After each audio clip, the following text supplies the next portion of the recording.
Welcome to my living room and my favorite chair. Now it has two functions. In the morning, it's my prayer chair. But at night, after the kids are in bed, it's my relax chair. I've got my phone on one armrest, the remote on the other, a drink on the side table, and usually a snack in my lap. How nice would it be to just sit here for hours on end? I have a feeling that James would not agree with me living my life from my recliner. Having faith in Jesus Christ is important and very powerful, like the time I spend in this chair praying each morning. But what if that prayer time never leads to action? What if we don't let our beliefs in Jesus actually transform our hearts and actions? Is it enough to say that we're a Christian? Or is James teaching us that radical people live what they believe? Together, read James chapter 2, verses 14 to 26 to find out.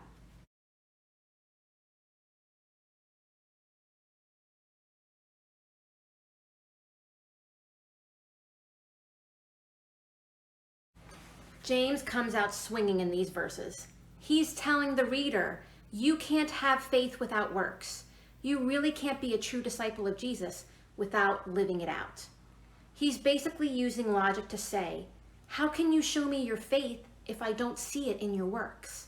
If we flip it on its head and state it as a positive rather than a negative, it would be, when I see how you live your works, I will know that you have faith in Jesus. That is the goal. He gets so fired up that he addresses the reader, you and I, as ignoramus. I love it. He makes the point that even demons believe in God.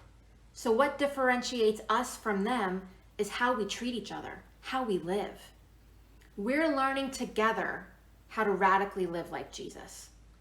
Now, James brought up two people from the Old Testament in what we just read, Abraham and Rahab. Let's go back to the book of Genesis to figure out why. Read together chapter 22, verses 4 to 14 of Genesis.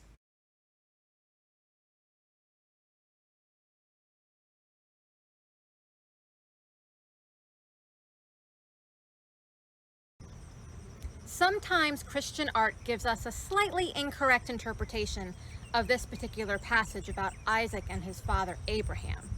Sometimes it shows a little boy, Isaac, and then a big fatherly figure in Abraham who's sacrificing this kind of like little kid. But in actuality, at this point in Abraham's life, he is old and elderly, and Isaac is actually a strong young man. And we know this because Isaac is the one who carries the wood up to the top of the mountain for sacrifice. So Isaac could have clearly overtaken his father at any moment. And he knew that something was up when he asked his father, Abraham, where's the sheep for the sacrifice? And Abraham's words and actions displayed his faith in God when he said, God will provide the sacrifice. And that's exactly what God did. Abraham did not sacrifice his son, and God did provide. In the meantime, Isaac and Abraham really had to trust God.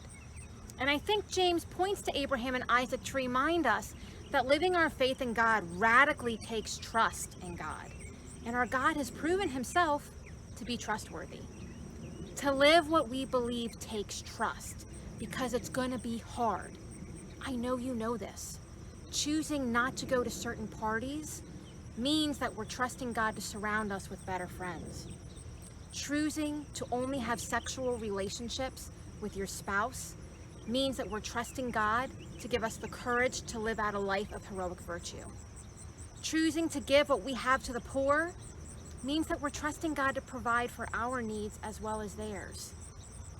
He's calling us to give even when it hurts. This is not the way our culture teaches us to live.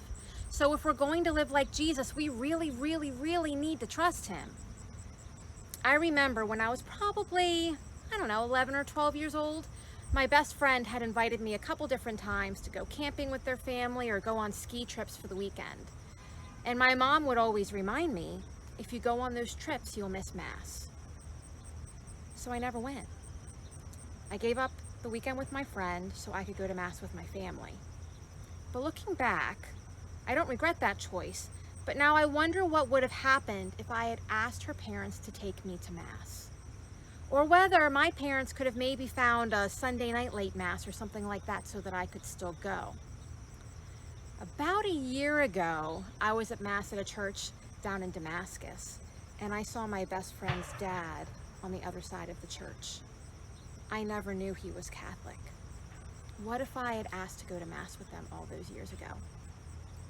Later in high school, I was presented with a similar situation. The drama club was going to New York City for the weekend to go see some shows, and there was no way I was going to miss that. But once again, how was I going to get to Mass? So one of the teachers taking us on the trip was Mrs. Weigelt. Some of you might know her from TJ High School. And I asked her if she would take me to Mass. And she did. She took me to St. Patrick's Cathedral, which was one of the highlights of my trip. And she got to share her Lutheran faith with me, and I got to share my Catholic faith with her. And it was one of my favorite parts of that trip, and a memory I'll never forget. If I had just gone with the tide, I would have missed that opportunity to bond over my faith with one of my teachers. But it took that extra faith and trust in God. Things may not always work out as neat and tidy like it did in that situation. We might not always get rewarded in this life for the choices that we make. But we believe, we trust that God has a place for us in his eternal kingdom. That's what we're striving for. And our example of choosing to live like Jesus could lead other people to Jesus. And that's our goal.